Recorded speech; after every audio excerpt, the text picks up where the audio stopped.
Shalom Bapak Ibu Saudara kasih, dimanapun saudara berada yang menyaksikan video ini kiranya memberkati saudara. Jangan lupa like, comment, subscribe, dan tekan lonceng. Tuhan berkati, shalom.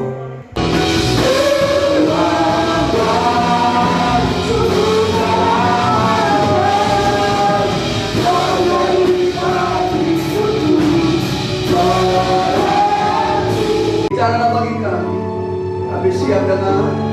Roh Kudus ambil alih, malaikat membagari kami. Berfirmanlah, kami siap dengar.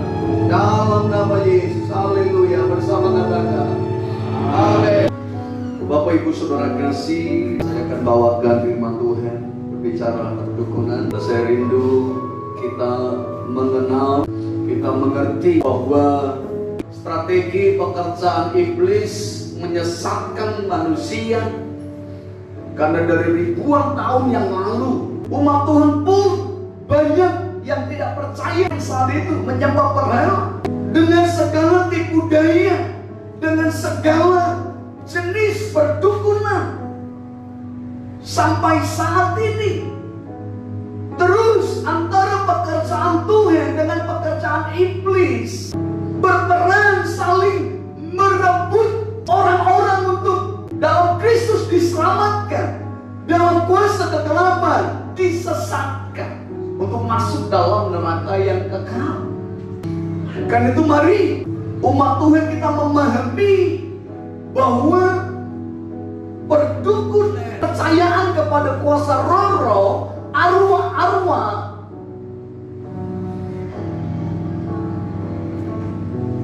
peramal, perdukunan, orang pintar, paranormal, apapun sebutannya, mari kita mempelajarinya untuk kita bisa membedakan mana yang dari Tuhan, mana yang unsur kuasa kegelapan.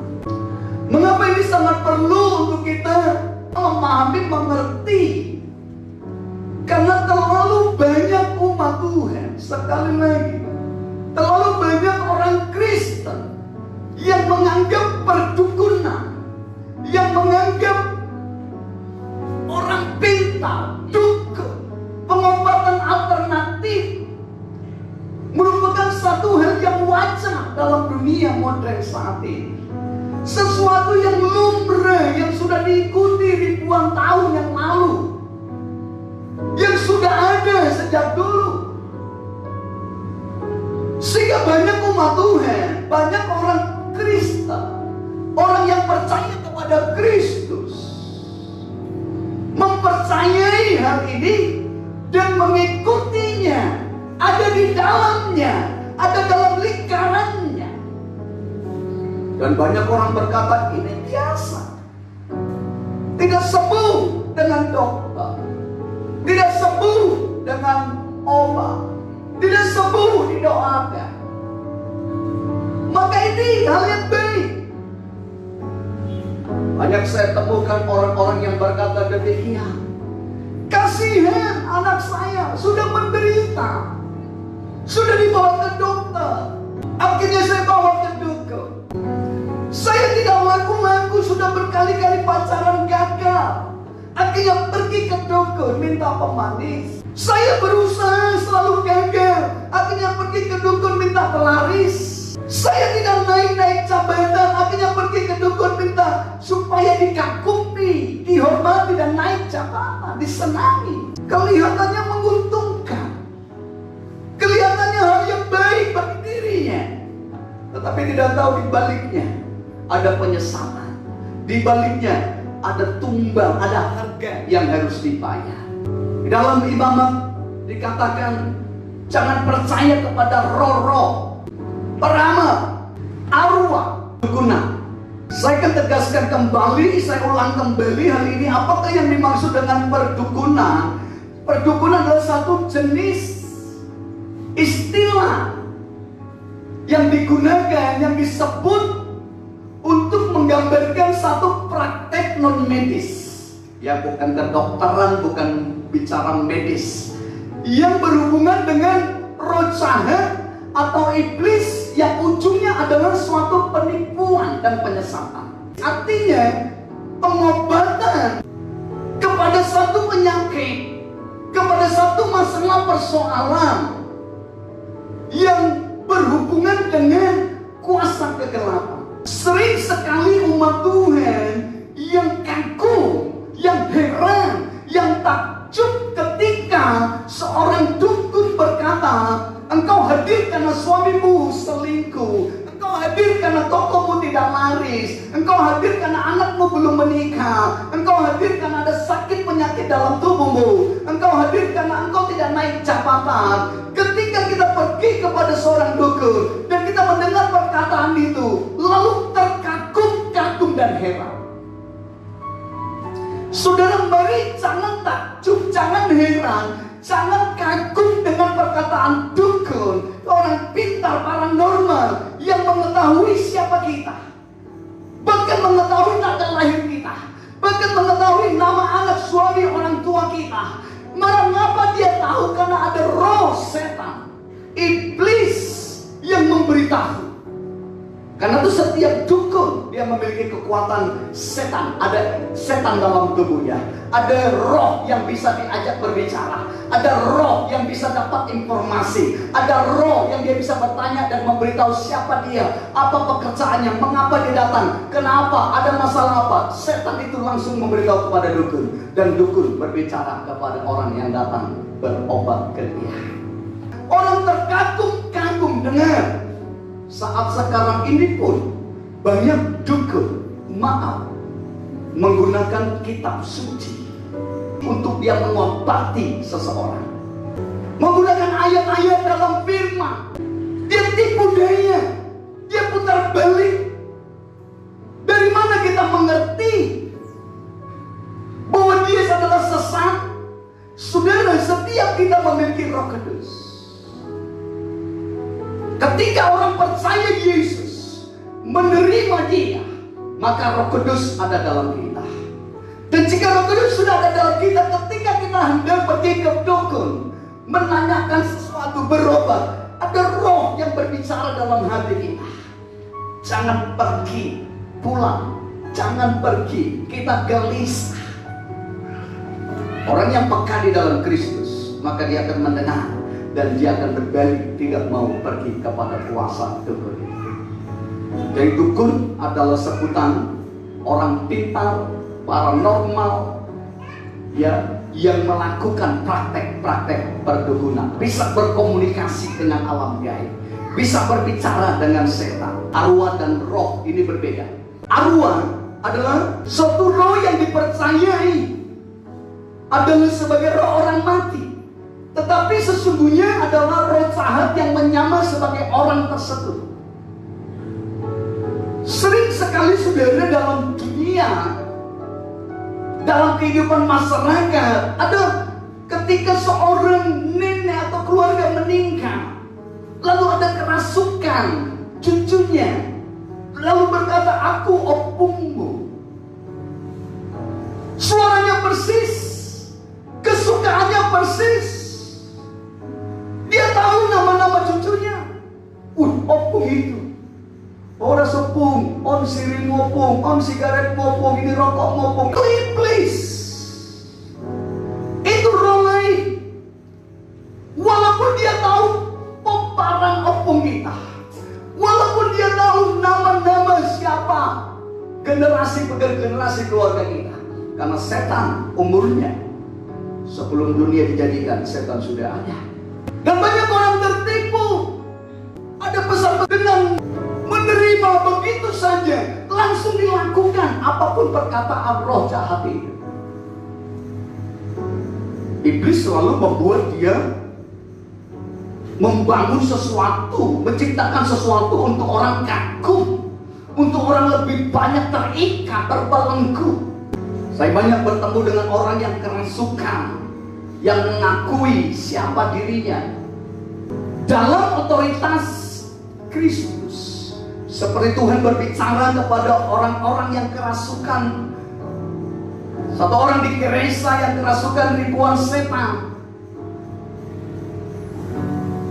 Dengan kuasa Kristus, setan tidak bisa berbohong. Dia legion. Dia banyak. 3.000 baby mati tenggelam. Dalam otoritas Tuhan, setan tidak bisa berbohong. Tetapi pada saat dalam tidak otoritas Tuhan, anak-anak Imam Skewa mengusir setan. Setan berkata, Paulus aku kenal, Yesus aku kenal, siapa engkau? Kita lancangi, lari terbirit-birit. Iblis selalu menipu. Roh orang mati tidak ada dalam dunia. Mau mati bunuh diri, mau mati kereta api, mau mati dimakan ikan paus, mau meledak kapal di udara, mau meninggal karena apapun, roh orang mati selalu kembali kepada pemberinya. Rohnya kembali kepada Bapa. Kalau dia hidup dalam Kristus, dia ditempatkan di Firdaus. Kalau dia hidup dalam dosa, dia ditempatkan di Gehenna atau taruh-taruh neraka. Mari kita memahami, tidak ada roh orang mati dalam dunia ini. Alkitab berkata, debu kembali kepada debu. Manusia, rohnya kembali kepada penciptanya. Dan Yesus berkata kepada yang di sebelah kanan, hari ini juga engkau akan ada bersama aku di Taman Firdaus. Tadi arwah itu sebutan orang, sebutan kebiasaan, kepercayaan banyak manusia bahwa arwah itu ada dalam dunia. Disebut arwah gentayangan. Karena bumi tidak menerima, surga tidak menerima, mati bunuh diri, maka rohnya ada di bumi. Bisa menyerupai suara anak kecil. Kenapa? Anaknya meninggal pada saat melahirkan. Bisa menyerupai wajah seseorang yang gantung diri, persis rambutnya, wajahnya. Bisa menyerupai siapapun. Itu arwah, bukan orang yang sudah mati, tapi roh jahat yang menyamar. Kita berbicara kebenaran, yaitu roh dalam kekristenan. Roh, ruah, pneuma, itu adalah suatu intuisi Allah yang diberikan pada manusia sehingga manusia hidup. Jadi pada saat manusia mati, maka rohnya kembali kepada Bapa di surga. Ya, jangan percaya kepada roh orang mati. Jika kita pergi ke kuburan, mungkin membersihkan kuburan orang tua, baiki, jangan pernah berbicara kepada roh orang mati. Tadi saya duduk, saya menangis. Apa yang saya katakan, Tuhan, aku merindukan Boruko. Aku menangis dengan pujian ini. Aku merindukan Tuhan, mengasihi Tuhan. Allah mau kerinduan kepada seseorang yang kita kasihi. Kerinduan kita kepada Tuhan lebih lagi. Saudara, pengalaman indah di saat memuji Tuhan, di saat masuk dalam hadirat Tuhan, adalah ketika kita mencucurkan air mata pada saat menyembah Tuhan.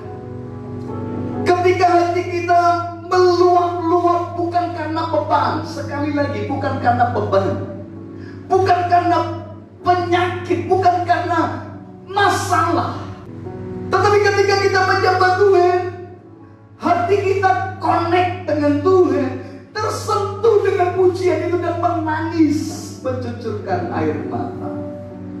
Itu sangat berharga. Sekeras apapun, saudara, hidup kita, setegar apapun kita, percaya, dengar ini. Pada saat engkau mengalami yang namanya connecting dengan Tuhan, yang namanya kena dengan hadirat Tuhan, yang namanya masuk dalam hadirat Allah, pasti meneteskan air mata. Ketika Yesus connect dengan Bapa di surga di Taman Getsemani, dia berdoa, ya Bapa, jikalau mungkin, lalukanlah cawan ini. Saudara, dia connect dengan Tuhan. Air matanya seperti tetesan darah.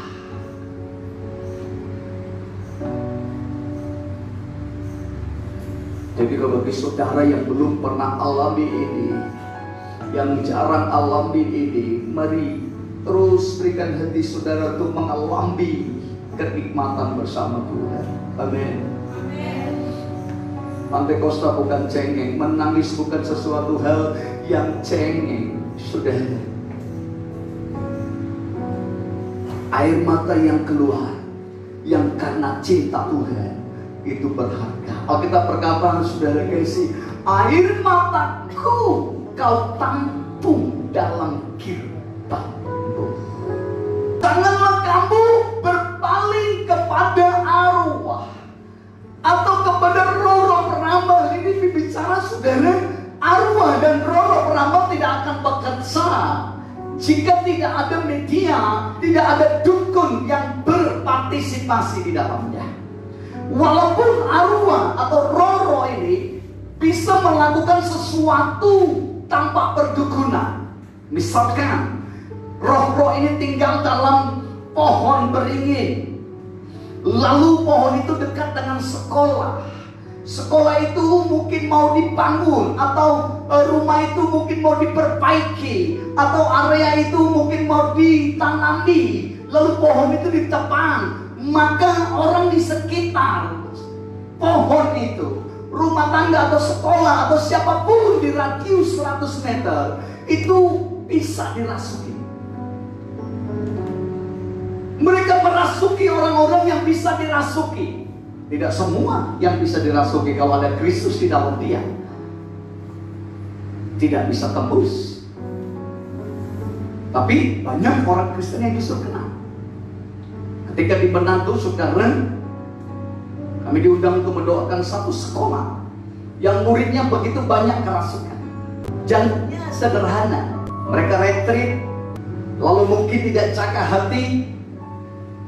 Masuklah roh dari tempat retreat itu, pulang sampai di rumah, sekolah besok kerasukan, manifestasi. Kami diundang, kami berdoa, di antaranya banyak orang Kristen. Mengapa tidak jaga hati? Ketika didoakan, kami beri kesempatan iblis itu berbicara, dia berkata, aku mau keluar, tapi antar saya ke tempat saya. Itu maksudnya ada 4 jam perjalanan, saudara, dari Manado. Saya katakan, enak aja kau, pulang sendiri, gak ada urusan.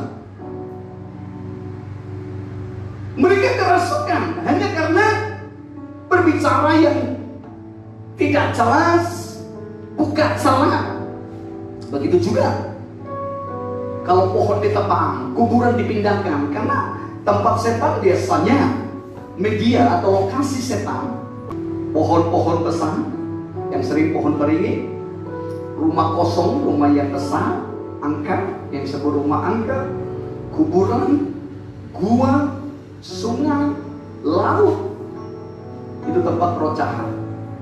Jadi kalau saudara tinggal di sebelah rumah kosong, di sebelahnya kosong kanan kiri, berdoa. Kalau ada roh Kristus dalam kita, dia gak bisa lewat. Kami sering berdoa, saudara, di satu rumah.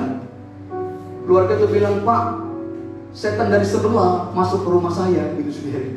Karena kanan kiri percaya kepada, tidak percaya kepada Kristus, jadi setan yang situ masuk ke rumah, ganti-gantian sering datang, katanya saudara. Enak kali, karena setan bisa tembus tembok, saudara. Dimanapun. Karena kita sering ngusir setan di sini, saudara. Saya pernah di rumah ini, saya mendengar suara baru saya, si Seren. Seren, ya Pak. Saya cari nggak ada orangnya. Saya nggak tahu kalau dia sembunyi. Saya langsung, dalam nama Yesus setan keluar, dalam nama Yesus keluar. Itu sudah.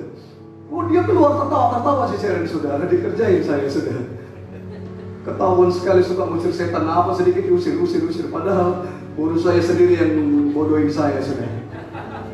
Yesaya 8 ayat 19. Dan apabila orang berkata kepada, mintalah petunjuk kepada arwah dan roh-roh peramal yang berbisik-bisik dan komat kamit.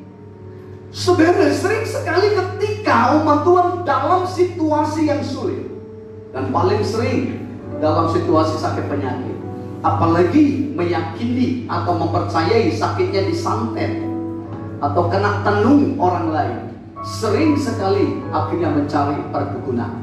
sering sekali akhirnya pergi ke kuasa perdukunan.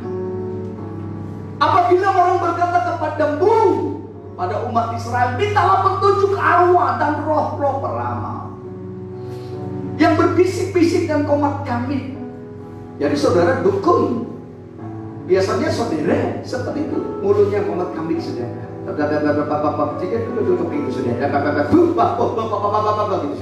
Itu roh sedang meminta roh lain masuk dalam tubuhnya. Jadi saudara, jemaat Tuhan, jangan sering bisik-bisik kanan kiri, komat kamit. Apalagi lagi ibadah, lagi komat kamit mulutnya saudara. Bilang kanan kiri jangan tukang bisik-bisik. Umat Tuhan, mengenal Kristus, mencari pendapat, mencari sesuatu dari roh orang mati, dari arwah. Sementara kita hidup dan ada Roh Kudus dalam kita. Jangan mau dibodohi. Benar, setan bisa buat cantik. Benar, setan bisa buat kaya. Benar, setan bisa membuat sembuh. Benar, setan bisa membuat laris. Benar, setan bisa membuat seorang naik jabatan. Sekejap setan bisa lakukan. Tetapi tumbalnya, tetapi ada sanksinya, tetapi ada sesuatu yang dibayar, tetapi di dalamnya kebohongan dan tipu muslihat. Tidak ada yang kekal dari setan. Orang bisa cepat dapat istri, orang bisa cepat mungkin dapat anak, orang bisa cepat naik pangkat, tetapi nggak lama taruhannya nyawa. Mati istrinya, keguguran, kecelakaan, terbakar. Ada ilustrasi ketika seseorang minta kaya, nelayan saudara, nelayan di pantai, di lautan angkap ikan nggak dapat. Oh, dia berjanji, Tuhan, kalau aku jadi kaya, aku berjanji akan setia dengan Tuhan. Aku akan melayani Tuhan. Kaya saudara, kaya diberkati tiba-tiba, tapi lupa dengan Tuhan. Dia tetap gak beda, dia pergi melaut. Ketika dia melaut, saudara, habis rumahnya terbakar, hartanya habis, pabriknya terbakar sekaligus. Satu area terbakar habis. Temannya datang mengasih tahu dia ke laut. John, rumahmu udah habis terbakar, mobilmu semua habis terbakar. Oh, dia ingat janjinya. Dia ngomong, Tuhan, perkara di laut jangan bawa-bawa di darat, katanya saudara. Wow, dia janjinya di laut, di darat kebakaran rumahnya saudara. Jadi jangan bawa-bawa perkara di laut sama di darat, katanya saudara. Dia lupa janjinya. Dia lupa apa yang dia janjikan kepada Tuhan. Dengan cepat masuk di bagian 4 ini, jenis perdukunan. Yang pertama dukun bayi atau dukun beranak.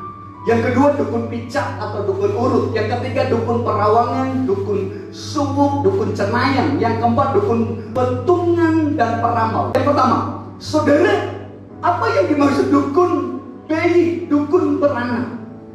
Saudara, di dalam era puluhan tahun yang lalu, bahkan masih banyak di satu tempat saat ini di pelosok negeri yang masih menggunakan dukun beranak,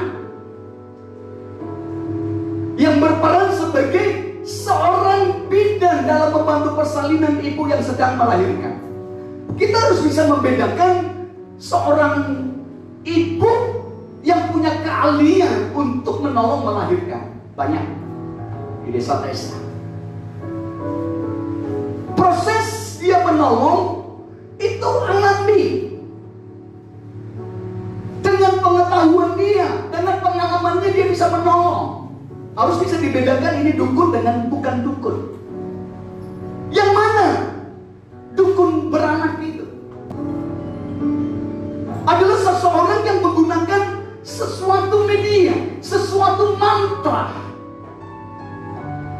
Jika pada saat dia menolong melahirkan, ada sesuatu syarat yang dia minta. Bahkan menyangka ada bawa senjata pusaka kah? Ada mulutnya komat kamit kah? Ada hal-hal yang tidak wajar yang dilakukan. Itu adalah dukun beranak. Bukan dukunnya yang melahirkan, dukun bayi.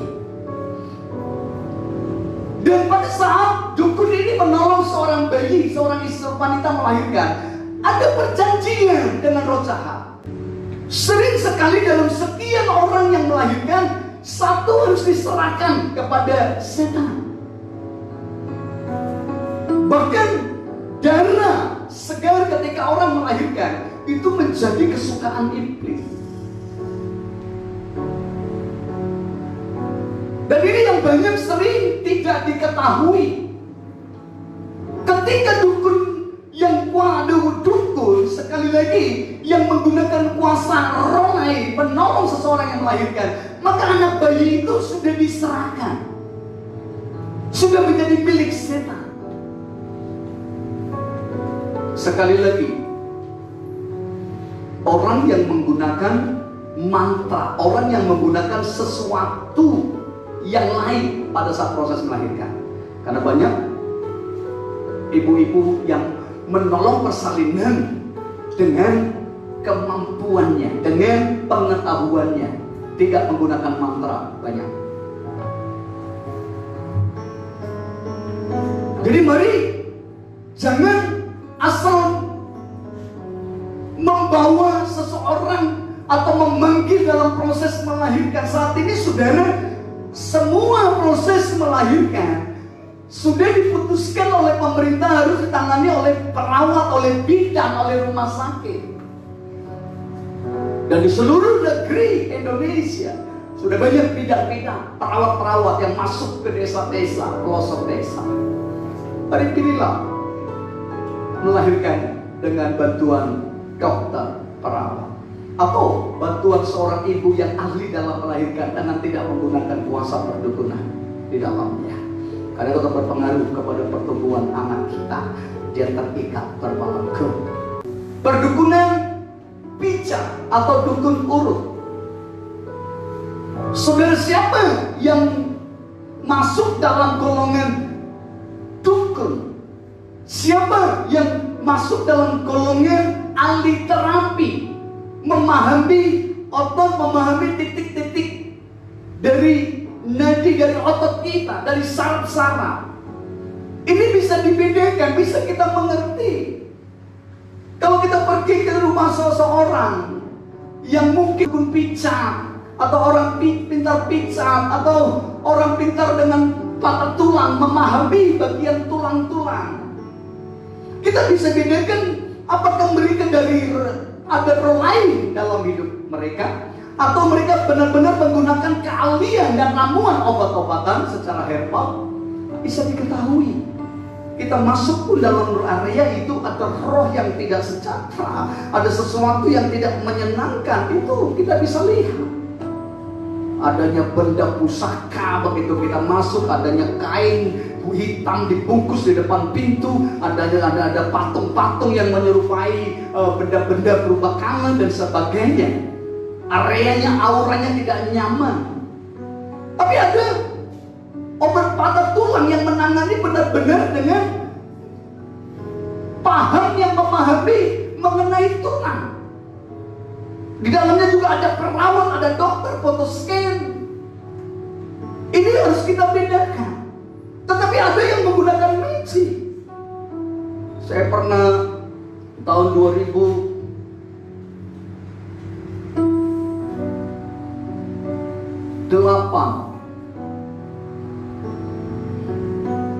seorang yang tinggal di rumah kami kecelakaan, patah tulang.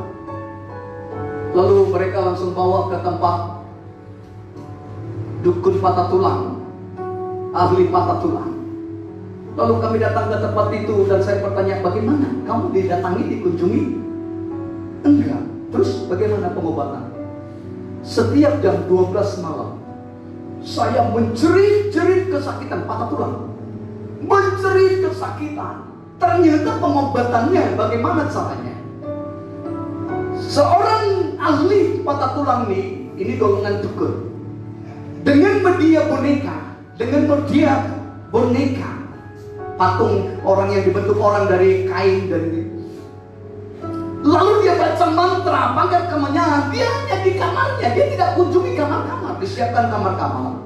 Lalu dia hanya berbicara kamar nomor 5, namanya sian, patah tulang kaki. Maka dukun ini ambil boneka komat kami baca mantra, kaki yang patah tulang ini dipencet. Di sana penjerit-jerit, aduh sakit. Setan lagi pegang kakinya di sana. Ini pekerjaan iblis. Sembuh, ya memang sembuh. Tetapi saudara, hidupnya akan terbelenggu, terikat sampai dibebaskan oleh kuasa Kristus. Jadi jangan saudara, oh sembuh, hebat kali dukunnya, hebat kali si dukunnya. Setan dia ngerjakan dari jarak jauh. Dukunnya nggak pernah periksa pasien. Picit terkilir 8 tahun yang lalu ketika saya pergi ke Batam dengan beberapa orang teman untuk pergi membeli ramuan obat. Ada satu orang suhu yang jago ramu obat, lalu mereka dicek dan teman bilang, Pak, coba suruh pegang dia. Saya kasih tangan saya, dia sentuh, dia kaget, dia pelototin saya, masih pegang tangan saya. Terus setelah itu kami makan jalan, mereka bilang, Pak, tadi suhu itu kaget, bingung, heran. Dia bilang ada sesuatu kekuatan yang besar. Tolong tanya sama Pak Boksu itu, siapa gurunya? Katanya saudara. Ada yang mengawal dia, ada yang menjaga dia. Nggak bisa saya tembus. Siapa yang mengawal? Roh Kudus. Siapa yang menjaga? Roh Kristus. Dia ikut makan bersama dan dia tanya, siapa gurunya Boksu? Yesus Kristus. Mari kita jangan asal bawa anak kita terkilir diurut panggil tukang pijit. Kalau memang dia ahli pijit, ketahuan. Tapi kalau dia begini, langsung ambil anak saudara, jangan. Amin. Kalau memang ada yang kesilau daripada panggil dukun itu, saudara aja, Tuhan jadikan aku ahli pijit dalam nama Yesus. Pegang aja, jangan dipatah-patahin. Lulus saja saudara, nanti Roh Kudus yang sembuhkan saudara. Yang ketiga, sebagai perantara agar dapat berhubungan dengan makhluk alam gaib, makhluk gaib. Saudara, ini satu dukun yang menggunakan media, yang menggunakan seseorang. Jadi pada saat dia mau mengobati ini yang pasien, ini obat, sini bicara. Dia ngomong, oh kau dimusuhin mertuamu itu yang nyantet kau, tetanggamu yang nyantet kau, itu semua orang yang ke rumahnya itu dukun, semua pendeta juga yang ke rumahnya dianggap dukun gitu saudara. Itu setan menyesatkan, berbohong. Karena setan pencuri, pembunuh, pembohong. Jangan saudara langsung orang saudara, iya dukun bilang tetanggaku yang nyantet. Wah saudara, setan adu. Kalaupun dalam hadirat Tuhan yang kuat, itu bisa benar. Tetapi iblis banyak berbohong. Orang namanya setan. Jadi mari kalau seseorang mengobati atau kita datang tiba-tiba dia orang mau berobat, kita mengerti itu dukun yang menggunakan roh lain, yang menggunakan media. Semua yang menggunakan media itu pekerjaan setan. Karena Tuhan mengobati tidak pernah menggunakan orang lain, media. Tuhan lakukan mujizat. Kalau kita mempelajari Alkitab, media yang digunakan minyak, media yang digunakan air, media yang digunakan penumpangan tangan, media yang digunakan ruang hapus, dan ini diikutin setan. Dari dulu pengurapan itu kekristenan zaman Samuel, zaman Musa pakai minyak, setan juga pakai minyak. Dari dulu mereka juga menggunakan minyak zaitun, rempah-rempah, setan juga pakai rempah-rempah. Jadi jangan terperdaya, setan mengikuti apa yang ada di Alkitab. Bahkan kadang-kala seorang dukun saudara di depannya ada Alkitab. Kalau tahu dia orang Kristen, oh letakkan Alkitab. Setannya bilang, Kristen bos, langsung Alkitab di depan. Pokoknya agama lain bos, langsung letakkan ayat suci yang lain di depan supaya dia percaya, tertipu. Terakhir, dukun, utungan atau peramal. Mari baca 1, 2, 3. Menggunakan angka dan metode numerik dalam perhitungan hari baik untuk melangsungkan pernikahan, bisnis atau lainnya. Ini sering digunakan saudara. Kelihatannya saudara memang sudah ditetapkan angka-angka. Nah, kita sering bilang kan angka 9 baik, angka 8 baik, angka 7 baik, angka 4 sial. Sering kita ikut-ikutan kan. Sehingga sering kalau melihat saudara cari banyak nginep di hotel, saudara kamar 12 kok langsung kamar 14, kamar 13 gak ada. Karena terpengaruh lagu di kamar 10 tuluan ketika di penjara dia saudara. Jadi gak ada kamar 13, kamar 4. Sering gitu saudara, lompat kamar hotelnya. Atau orang mau bangun rumah, kalau tusuk sate. Aku juga bingung, tusuk sate kan saudara bambu ya, saudara tusuk sate gitu saudara. Kalau rumah tusuk sate itu sial gitu saudara. Bagaimana rumah tusuk sate? Misalkan itu tekongan kita itu saudara, itu mobil dari sini kalau patah rem itu kan nabrak. Itu disebut tusuk sate. Rumah itu dibangun dengan kepercayaan seperti ini. Maka rumah itu saudara dibangun, pintu semua menghadap kemari, ke depan sini, lalu pintu utama, lalu dari rumah ini ada lorong keliling. Ini ada lorong 1,5 meter keliling lorong. Jadi udara tembus keluar. Lalu kamar ini semua pintu harus satu arah menghadap ke tempat ini.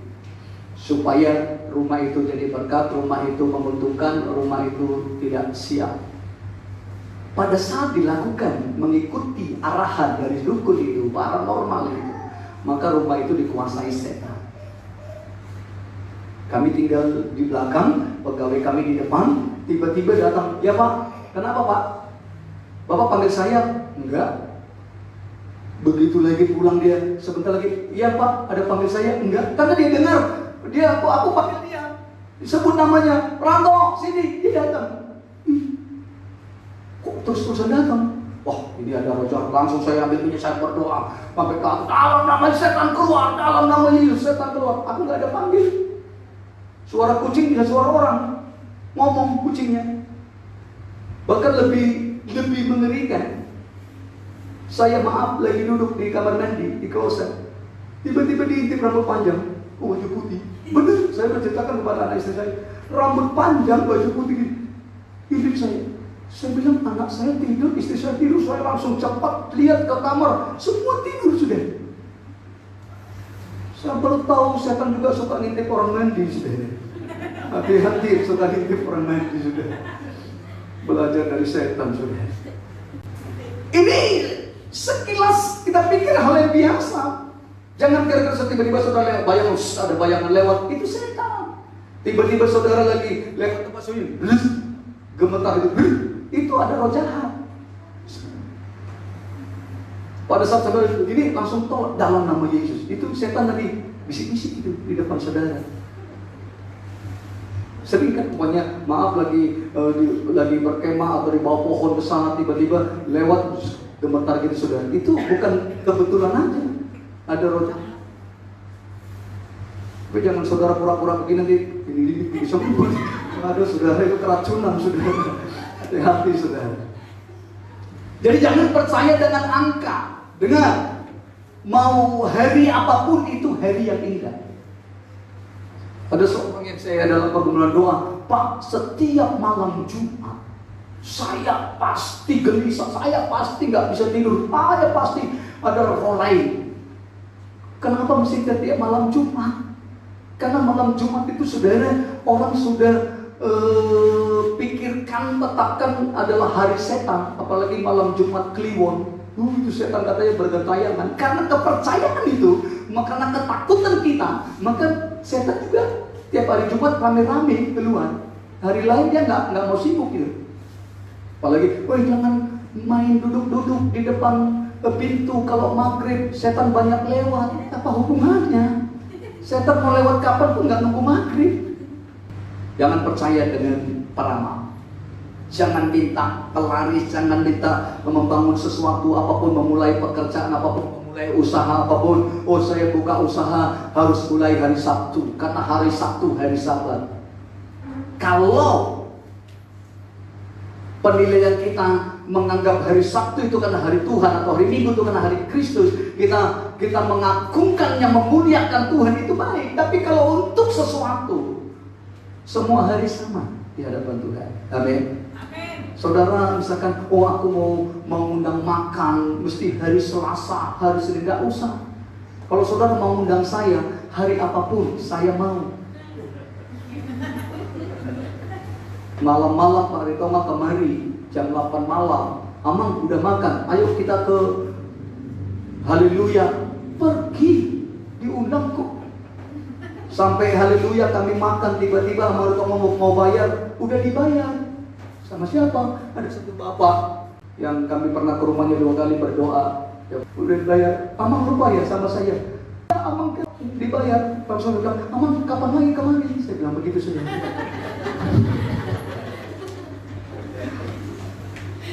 Saya undang Amang Ritonga, ulang tahun sama istrinya. Kami pergi makan saudara enak. Lebih hampir 500.000 makan. Pas saya mau bayar, Pak, Bapak kan pendeta ya? Iya Bu, saya yang bayar. Iya Bu, oh ya makasih dia bayar ya. Saya duduk, saya bilang Amang, udah dibayar. Tapi saya nyesel, kenapa? Saya lupa nanya dia kapan lagi kemari.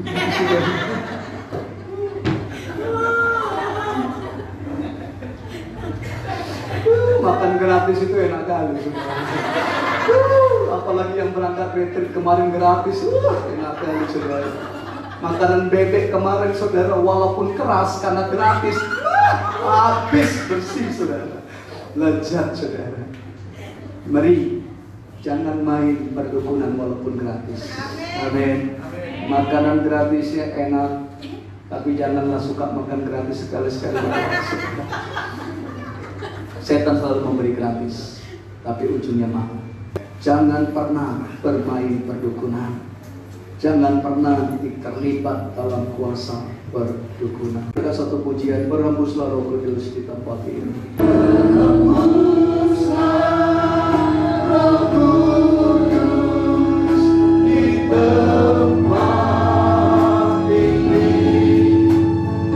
Berhembuslah Roh Kudus dengan kuasa-Mu. Gereja-Mu di hari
disembuhkan yang sakit, disampaikan firman-Mu, dibebaskan yang terbelenggu, dilepaskan yang terhilang.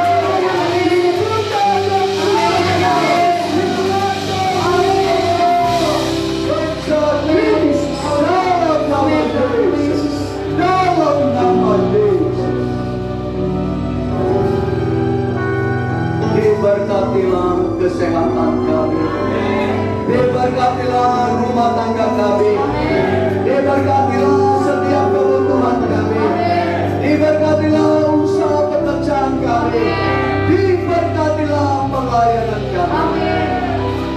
Umat-Mu mulai sekolah minggu, remaja, dewasa, orang tua, bahkan anak-anak yang dalam kandungan, diberkati oleh baik jemaat yang hadir di rumah Tuhan, baik jemaat yang menyaksikan live streaming, diberkati oleh Tuhan. Indonesia bagi Tuhan. Shalom Indonesia. Indonesia diberkati bagi Tuhan. Pemimpin bangsa kami diberkati oleh Tuhan. Dari pusat sampai daerah diberkati oleh Tuhan. Sumatera Utara bagi Tuhan, Kota Medan bagi Tuhan. Dimanapun kami tinggal, bagi Indonesia, di luar negeri, semua bagi Tuhan. Berkati umat-Mu, persembahan, ucapan syukur, perpuluhan, janji iman, kebutuhan apapun yang menjadi kerinduan kami, diberkati.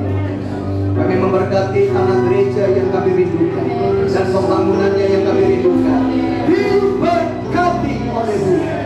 Menurut saya, Kairosmu, Tuhan akan siapkan segala sesuatu. Terima kasih Bapak, terima kasih Allah yang baik. Sebentar kami akan meninggalkan tempat ini. Engkau memberkati kami. Umat Tuhan angkat kedua tanganmu. Umat Tuhan yang menyaksikan live streaming, angkat kedua tanganmu.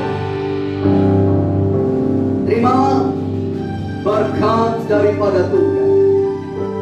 Damai sejahtera Allah Bapa yang sempurna, kasih setia Tuhan Yesus yang sempurna, dan penyertaan Allah Kudus yang sempurna jadi bagian setiap kita mulai hari ini sampai selama-lamanya di dalam nama Tuhan Yesus Kristus. Haleluya, bersama dan datang. Amin. Silakan duduk.